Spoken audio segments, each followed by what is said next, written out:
Hoje iremos falar sobre o artigo 10 e 11 da Declaração Universal dos Direitos Humanos. Está previsto no artigo 10. Todas as pessoas têm direito, em plena igualdade, a uma audiência justa e pública, julgada por um tribunal independente e imparcial, em determinação dos seus direitos e obrigações e de qualquer acusação criminal contra elas.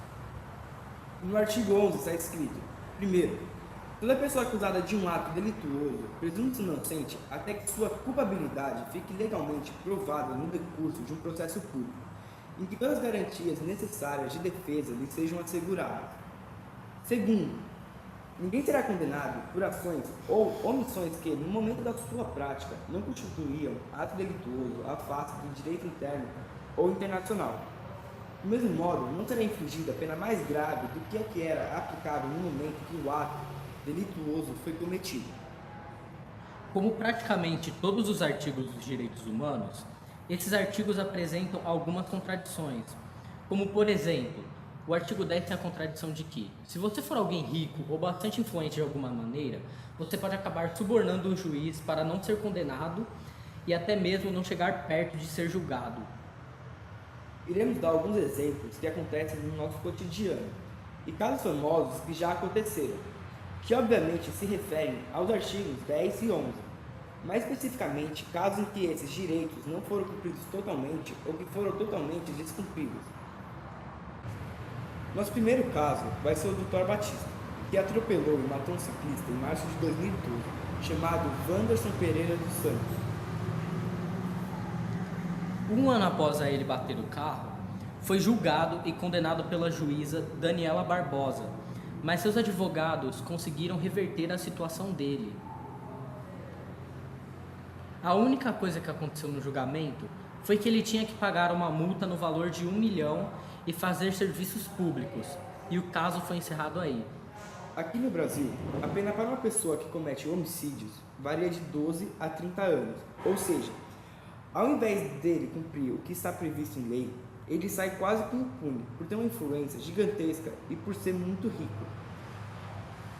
Óbvio que a pena também dependerá do tipo de crime que foi qualificado.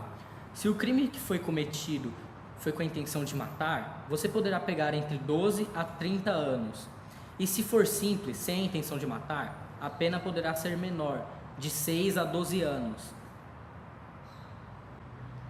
Vocês sabem muito bem que em qualquer tipo de ditadura há opressão e não tem nenhuma liberdade de expressão. E todos nós sabemos que se você for contra qualquer na ditadura, você pode ser preso e até morto. Mas vamos dar só um exemplo específico, a famosa ditadura militar que ocorreu aqui no Brasil, onde muitas pessoas que eram oposição ao governo ou que não gostavam da ditadura eram raptadas, presas sem nenhum julgamento formal, mortas ou até mesmo torturadas. E conhecemos muitos casos como esse sobre tortura, como o filho de Zuzu Ângelo, Stuart, desapareceu nas mãos do governo ditador. Ele foi preso, torturado e após tudo isso foi morto, apenas por ser oposição do governo. Até mesmo o caso da nossa ex-presidente Dilma Rousseff, uma guerrilheira opositora na ditadura, foi pega pelo governo, presa e torturada, com choques elétricos, passou pelo pau de arara e foi tão esbofetada que perdeu um dente, mas após tudo isso, ela não foi morta. Essas coisas que acontecem com opositores de ditaduras são totalmente contrárias ao artigo 10 dos direitos humanos. É um total descumprimento desse artigo. Essas pessoas não são julgadas nem nada do tipo, só presas, normalmente torturadas e mortas. O caso que vamos falar agora é sobre Dado Dolabella. O ator foi preso em São Paulo no dia 5 de fevereiro desse ano, por não pagar a pensão alimentícia para um de seus filhos. A Polícia Civil de São Paulo disse que o ator devia 196 mil a seu filho. Ele havia sido preso um ano antes, mas conseguiu uma liminar para não ir para a cadeia. Dado afirmou, abre aspas, esse valor da pensão está errado, é um valor que eu não recebo mais.